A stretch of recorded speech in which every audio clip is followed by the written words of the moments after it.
Good morning students. நம்ம டபுள்இ subject வந்து பார்க்குறோம்.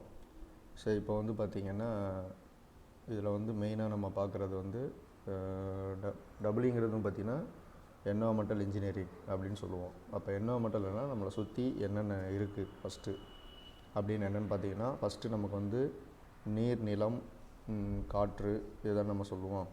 இதெல்லாம் எப்படி நம்ம வந்து யூஸ் பண்ணணும், இதில் எப்படிலாம் நம்ம வந்து வேஸ்ட் பண்ணுறோம், இதை எப்படி நம்ம வந்து திருப்பி வந்து நம்ம வேஸ்ட் பண்ணதை வந்து எப்படி மீட் எடுக்கிறது, அதை வந்து எப்படி நம்ம பாதுகாக்கிறது, இதை பற்றி தான் இந்த சப்ஜெக்ட் நம்ம படிக்க போகிறோம்.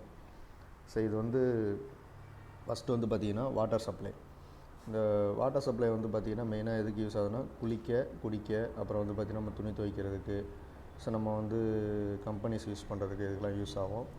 So need for product water supply அப்படின்னா என்னென்னா, ஏன் பாதுகாக்கணும் அப்படின்னா என்னென்னா, ஏரி, ஆறுகள் இதெல்லாம் வந்து நம்ம தண்ணியை பாதுகாப்போம், நிலத்தடி நீரில் தண்ணி பாதுகாப்போம், நீர் ஆதாரத்தில் வந்து எங்கெங்கெல்லாம் நம்ம சேமித்து வைக்க முடியுமோ அங்கே பாதுகாப்போம். கடினத்தன்மை, அதாவது இந்த சோப்பு, இந்த அமிலங்கள் இதெல்லாம் ஊற்றி வந்து என்ன பண்ணுவோம்னா நம்ம வந்து வேஸ்ட்டு பண்ணுவோம். ஸோ அதெல்லாம் வந்து நம்ம பாதுகாக்கணும். ஸோ அடுத்து வந்து பார்த்திங்கன்னா வாட்டர் சப்ளை. வாட்டர் சப்ளைனால் நம்ம என்னென்ன அர்த்தம்னா, கரெக்ட் டைமுக்கு வந்து நீரை வழங்கணும், எல்லா இடத்துக்கும் கரெக்டாக தண்ணி போகணும். ஸோ இதெல்லாம் வந்து பார்த்திங்கன்னா வாட்டர் சப்ளை சிஸ்டம்ஸ். அடுத்து வந்து பார்த்திங்கன்னா டிமாண்டுன்னு என்னென்னா, எப்பயுமே வந்து டிமாண்ட்னா என்னென்னா, நம்ம வந்து ஒரு பொருளை வந்து அதாவது நமக்கு வந்து தேவைங்கிறப்ப நம்மகிட்ட இருக்கும்போது என்ன பண்ணுவோம்னா அதை நம்ம வீணாக்கிடுவோம். அதே வந்து நம்மகிட்ட வந்து அந்த பொருள் இல்லைன்னா என்ன ஆகும்னா நம்ம தேடி அலைவோம். ஸோ அதே தான் நம்ம தண்ணி விஷயத்தில் நம்ம பண்ணுவோம். ஸோ இதில் வந்து பார்த்திங்கன்னா, அதாவது நீரை உபயோகிக்கும் அளவு அந்த நீரில் வந்து எவ்வளோ நம்ம வீணாக்குறோமோ அந்த அளவு தான் இது டிமாண்ட்ஸ். ஸோ இதில் வந்து டிமாண்ட்ஸில் வந்து பார்த்திங்கன்னா ஒரு 6 டிமாண்ட் இருக்குது.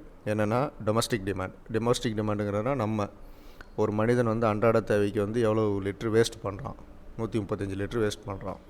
ஸோ அடுத்து வந்து பார்த்திங்கன்னா இண்டஸ்ட்ரியல் டிமாண்ட், அது தொழிற்சாலைகள், அதாவது மொத்த தண்ணீர் அளவில் 100% தண்ணீர் அளவு இருக்குன்னா இல்லை 20-25% வந்து இண்டஸ்ட்ரியல் வந்து வேஸ்ட் பண்ணுறாங்க. ஸோ அடுத்து வந்து பார்த்திங்கன்னா கமர்ஷியல் டிமாண்ட், அதாவது வணிக மையம், இந்த தேட்டர்ஸு, ஸோ இந்த மாதிரி இடத்துல வந்து பார்த்திங்கன்னா 25 லிட்டர்ஸ் வேஸ்ட் பண்ணுறாங்க. சரி, டிமாண்ட் பார் பப்ளிசிட்டி அப்படி என்னென்னா, இந்த மக்கள் வந்துட்டு போகிற இடம், பூங்கா, திருமண மண்டபம், இதில் வந்து அங்கே டிமாண்ட் பண்ணுறாங்க. ஃபயர் டிமாண்ட், தீ அணைக்க யூஸ் பண்ணுறது. அப்புறம் வந்து பார்த்திங்கன்னா எந்தெந்த இடத்துலலாம் வந்து லாஸஸ், அதாவது பார்த்திங்கன்னா தண்ணி எங்கெங்கெல்லாம் வந்து லாஸஸ் ஆகுதோ அங்கே வந்து தண்ணி டிமாண்ட் ஆகும். எங்கே மெயினாக வந்து குழாய் உடையிறது. அப்புறம் வந்து பார்த்திங்கன்னா டேப்பில் வந்து என்ன பண்ணுவாங்கன்னா தண்ணியை திறந்து விட்டு வேஸ்ட் பண்ணி விட்ருவாங்க. ஸோ இதெல்லாம் வந்து டிமாண்ட்ஸ். அடுத்து வந்து பார்த்திங்கன்னா பெர் கேபிட்டா ஆஃப் டிமாண்ட், அதாவது என்னென்னா ஒரு நாளைக்கு ஒருத்தர் எவ்வளோ வந்து தண்ணி யூஸ் பண்ண போகிறாங்க, அதான் என்னது பர் கேபிட்டா. அதனால் என்னென்னா 150-300 லிட்டர் வரைக்கும் ஒருத்தவங்க வந்து தண்ணியை யூஸ் பண்ணுவாங்க. ஸோ எதெல்லாம் வந்து டிமாண்டை வந்து அஃபெக்ட் பண்ணும் அப்படின்னா வந்துன்னா சைஸ் ஆஃப் த சிட்டி, அப்புறம் வந்து பார்த்திங்கன்னா கிளைமேட் கண்டிஷன்ஸ், அப்புறம் வந்து மக்களினுடைய வந்து ஹேபிட்ஸ், அதாவது ஒரு சில பேர் வந்து இந்த உயர்தரம் நடுத்தரம்னு சொல்லுவாங்கள்ல, அவங்களாம் வந்து பார்த்திங்கன்னா நிறையா தண்ணி யூஸ் பண்ணாங்க. ஒரு சில பேர் வந்து கம்மியான தண்ணி யூஸ் பண்ணுவாங்க.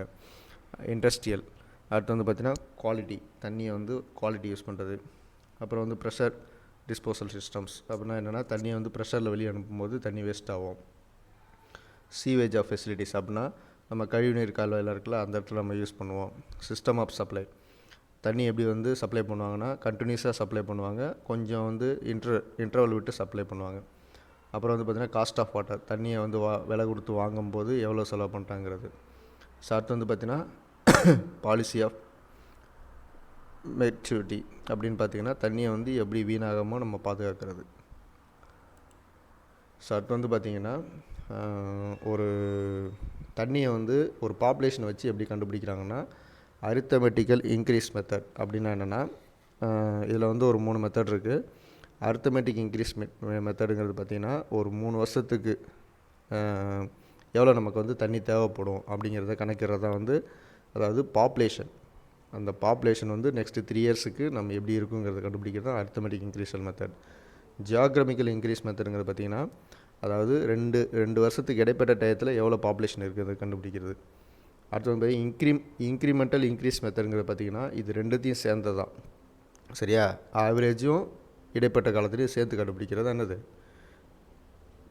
இந்த prediction of population. Sources of water அப்படின்னா என்னென்னா தண்ணி எங்கெல்லாம் கிடைக்குது. Surface source, underground source. சர்ஃபேஸுங்கிறது பார்த்திங்கன்னா அதாவது நம்ம மேலே நம்ம நீர் அதாவது நிலத்துக்கு மேலே கிடைக்கிறதா என்னது சர்ஃபேஸ் சோர்ஸ். அண்டர் கிரவுண்ட் சோர்ஸஸ்ங்கிறது பார்த்திங்கன்னா நம்ம அடியில் தண்ணிக்கு அடியில் இருக்கிறது. இந்த சர்ஃபேஸ் சோர்ஸில் வந்து பார்த்திங்கன்னா மெயினாக வந்து இந்த தண்ணிகள் வந்து பார்த்திங்கன்னா என்ன பண்ணுன்னா மாசு அடைகிறது இதெல்லாம் பண்ணும். ஸோ இதுக்கு வந்து என்ன பண்ணுவாங்கன்னா ட்ரீட்மெண்ட்லாம் தேவை. ட்ரீட்மெண்ட் என்னென்னா இப்போ நம்ம வந்து இப்போ மினரல் வாட்டர் வாங்கி குடிக்கிறோம்ல, என்ன பண்ணுறோம், நல்ல தண்ணியை குடிக்காமல் நம்ம மினரல் வாட்டர் குடிச்சிட்ருக்கோம்.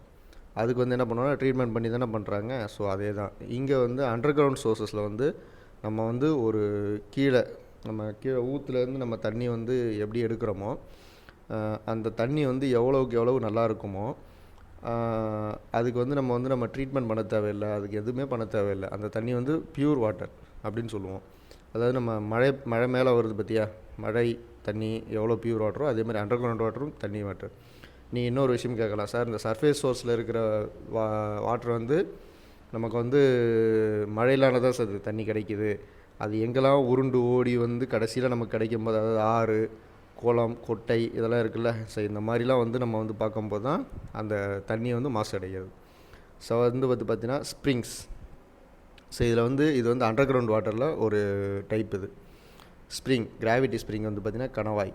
அதாவது நம்ம ஊரெலாம் சொல்லுவோம்ல கணவாய், சின்ன சின்ன ஒரு பள்ளம் மாதிரி இருக்கும், அதில் தண்ணி ஊந்துனே வரும்ல அது. சர்ஃபேஸ் ஸ்ப்ரிங் அதாவது ஒரு சரிவு மாதிரி இருக்கும், அந்த சரிவில் அந்த தண்ணியை வந்து சேமித்து வச்சுருப்பாங்க. ஆர்டிஷியன் ஸ்ப்ரிங் வந்து பார்த்திங்கன்னா நீர் ஊற்றுனா என்னென்னா அப்படியே கீழே இருந்து அப்படியே மேலே அதுவே பீச் அடிச்சுட்டு இருக்கும், அதான் என்னது நீர் ஊற்று. சரி, இன்டேக்ங்கிறது பார்த்திங்கன்னா இது வந்து நம்ம மனிதர்களால் உருவாக்கப்படுறது கட்டுமானம். அதாவது என்னென்னா கெனால் இன்டேக், அது வந்து பார்த்திங்கன்னா வாய்க்கால். எப்பயுமே கனாலுங்கிறது பார்த்திங்கன்னா என்னது வாய்க்கால், தண்ணியை வந்து வாய்க்கால் வழியாக பாய்ச்சுறது. ரிசர்வ்ங்கிற பாரு நீர்த்தேக்கம், அதாவது ஒரு நீர்த்தேக்கத்துக்கு ஓரத்தில் இருக்கிறது என்னது கெனால் இன்டேக்.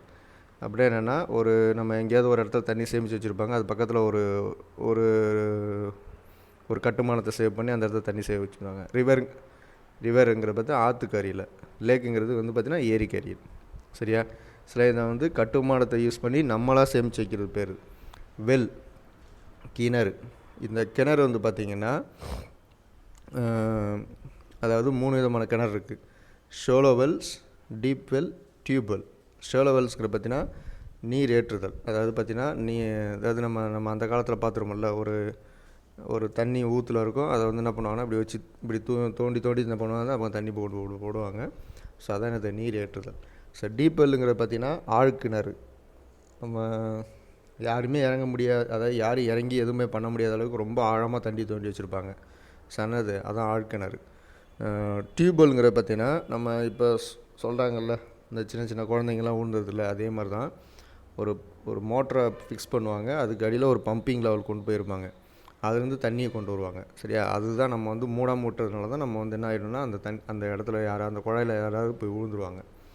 ஸோ அது வந்து பார்த்திங்கன்னா பம்புங்கிறது பார்த்திங்கன்னா அதாவது ஏதாவது ஒரு கிணத்துலேருந்தோ இல்லை இதுலேருந்தோ நமக்கு என்ன பண்ணுவாங்கன்னா தண்ணியை மேலே கொண்டு வரதுக்கு பேர் தான் இது கிணறு. ஸோ இதுக்கு வந்து சென்ட்ரிஃபிகல் பம்பு, ரெசிப்ரோட்டிங் பம்பு, ஏர் லிஃப்ட் பம்பு, இந்த 4 பம்பு என்ன பண்ணுறாங்கன்னா யூஸ் பண்ணுறாங்க. ஓகேவா? தேங்க்யூப்பா.